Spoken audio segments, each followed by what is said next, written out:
என்ன பண்ணணும்? இதையெல்லாம் கேட்டுதான் நீதி அரசையும் வழக்கறிஞர்களும் கோரிக்கை வச்சிருக்காங்க. அவங்க கோரிக்கை உடனே நிறைவேற்றணும். எதிர்கட்சியான நாங்களாம் சேர்ந்து இந்த அரசுக்கு வலியுறுத்துறோம். அமைதி அமைதி. கொஞ்சம் நிறுத்துங்க ஐயா. நீங்க கேட்ட கேள்விக்குன்னா அரசு சார்பில் மாண்புமிகு சட்டத்துறை அமைச்சர் பதில் சொல்வார்.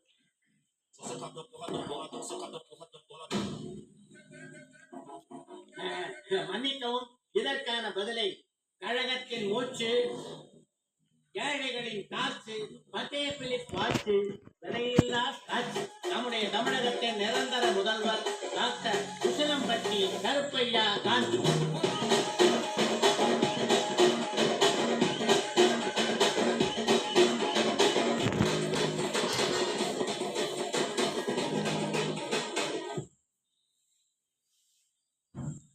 பேரவைத் தலைவர் அவர்களே, நிறைய நைட்டு எனக்கு தூக்கமே வராது. தமிழ்நாட்டை தனியா நம்ம மட்டும் எப்படி காப்பாற்ற போறோம்னு. ஆனா எதிர்கட்சிகளுக்கு ஜனங்க மேல இருக்கிற அக்கறையை பார்க்கும்போது தமிழ்நாட்டை காப்பாத்திடலாம் போல இருக்க.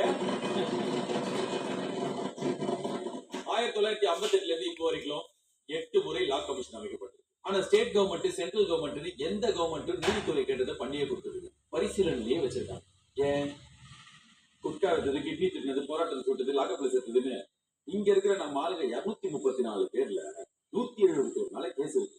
அவங்க கேட்கறதெல்லாம் கொடுத்துட்டா நம்ம இது உள்ள இருக்க முடியாது. உள்ளதா இருக்கும். நீதித்துறைய கேஸ் ஃபைலுக்குள்ளேயே முழுகடிச்சு திணற பிரச்சனையிலேயே வச்சுக்கணும். அப்பதான் நம்மள வந்து நம்ப மாட்டோம். பொதுமக்கள் தான் முக்கியமா, இல்ல நம்ம பவர்ல இருக்கிறது முக்கியமா?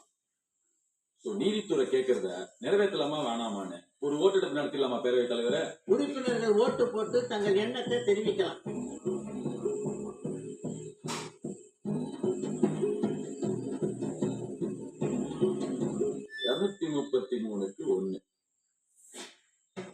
பரவாயில்ல, ஒரு நல்லது நடக்கும்னா எதிர்கட்சிக்கும் ஆதரவு தெரிவிச்சிருக்கீங்களே. ஆனா நம்ம கூட்டத்துல ஒரே ஒரு நல்லவன் இருக்கான். யாருப்பா அந்த நல்லவன்?